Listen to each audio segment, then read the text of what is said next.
آج جو ہمارا سبق ہے وہ ہے فعل نہیں کا، فعل امر کے مقابلے میں ہوگا، یعنی فعل امر تھا حکم دینا اور نہیں ہوگا منع کرنا۔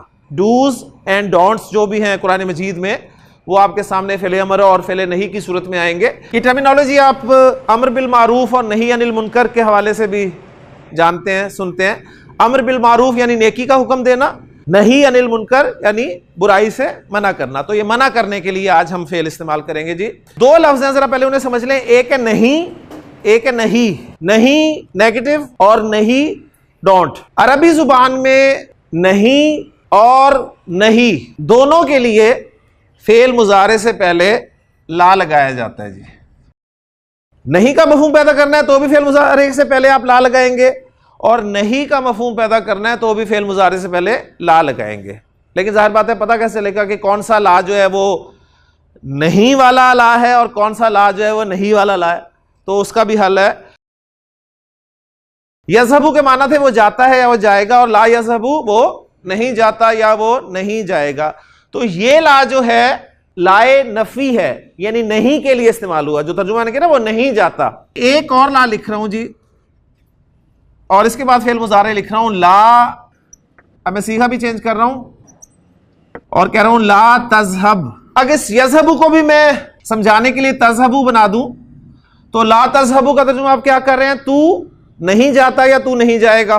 تذہبو نارمل فعل مضارع ہے اور تذہب فعل مضارع اخف ہے، فعل مضارع مجزوم ہے، دونوں کے شروع میں لا لگا ہوا ہے۔ تو اگر نارمل فعل مضارع آ رہا ہوگا تو یہ لا جو ہے یہ نفی کے لیے استعمال ہو رہا ہوگا، سمپل نہیں کا مفہوم دینے کے لیے۔ لا تذہبو تو نہیں جاتا یا تو نہیں جائے گا۔ اور اگر لا کے بعد فعل مضارع اخف نظر آئے آپ کو یا مجزوم نظر آئے تو یہ لا جو ہے یہ لائے نہیں کہلاتا ہے۔ تو گویا دو طرح کے لا آ گئے جی آپ کے سامنے۔ ایک ہو گیا جی لائے نفی، یعنی فعل مضارع کو منفی بنانے کے لیے لائے نفی کا استعمال ہوگا، اور وہ لائے نفی جو ہے وہ فعل مضارع میں کوئی تبدیلی پیدا نہیں کرے گا۔ جبکہ منع کرنے کے لیے جو لا استعمال ہوگا اس کو لائے نہیں کہا جائے گا، اور لائے نہیں جو ہے یہ فعل مضارع کو اخف یا مجزوم کر دے گا۔ کلیئر ہو گیا جی؟ تو لا تذہب کے معنی ہوں گے تو مت جا، اجلس کے معنی ہے سٹ ڈاؤن، مت بیٹھو ڈونٹ سٹ۔ تو کیا لگاؤں گا میں؟ لائے نہیں لگاؤں گا فعل مضارع سے پہلے، اور سیکنڈ پرسن کو منع کر رہا ہوں نا، تو تجلسو سے ہو جائے گا تجلس۔ لا تجلس، اجلس فعل امر بیٹھ جا، لا تجلس مت بیٹھ۔ تخرج باہر مت جا، اندر مت آ، لا تدخل۔